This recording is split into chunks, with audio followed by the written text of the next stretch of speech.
Namin yung pinaka ano niya, yung pinakoko. Koko tapos yung balat. Ito yung balat niya po. Balat. Di ba? Balat yan. Tapos yung koko. Ayun yung koko niya oh. Dapat matagal na dapat talaga yan.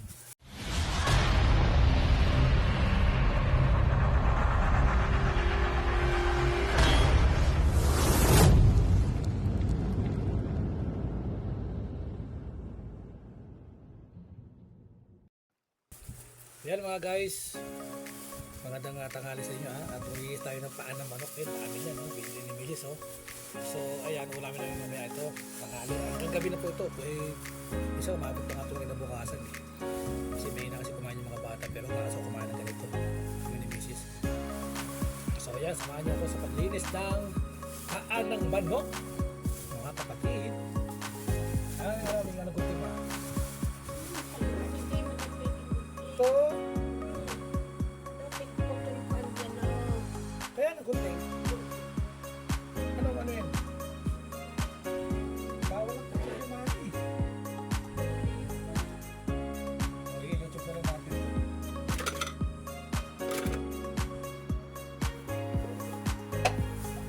Ayan.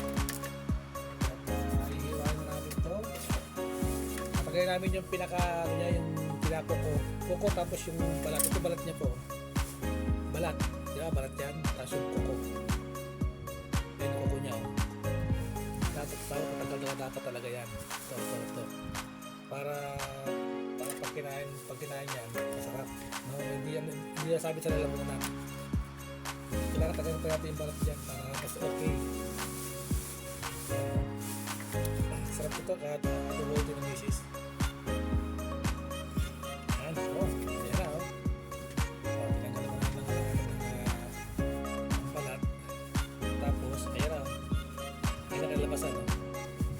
Hello!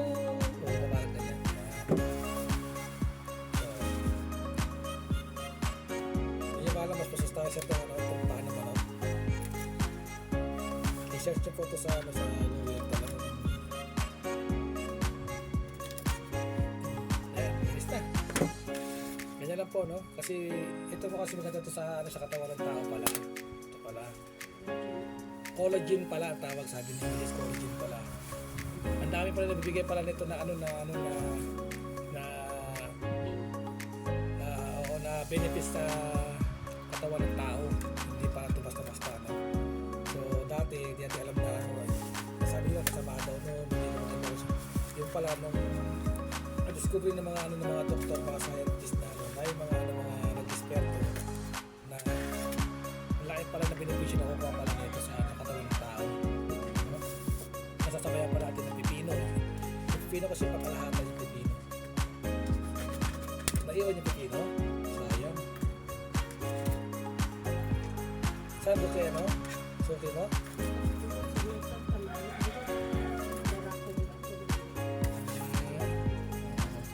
Ayan, naiwan daw ni Mrs. yung pipino. Hindi namin kayo ng umaga sa palengke. Hindi ka na namin sulit na araw yun. Wala mo kami? Parang sulit na lang. Sabi mo na iyo mo kami pipino. Ayan guys, ito sa mga mamis, ayan, pwede nyo po ipakain sa ating mga anak, no? Ang laki pala natutulog ko ito, ito pala mayroong collagens para sa health ng katawan ng tao. Kahit tatanda ang mga bata, pwede pa kumain nito. Hindi pa siya, hindi dati para yung bata, hindi pala, no? So, napag-aralan ko mga expect na masustansya pala.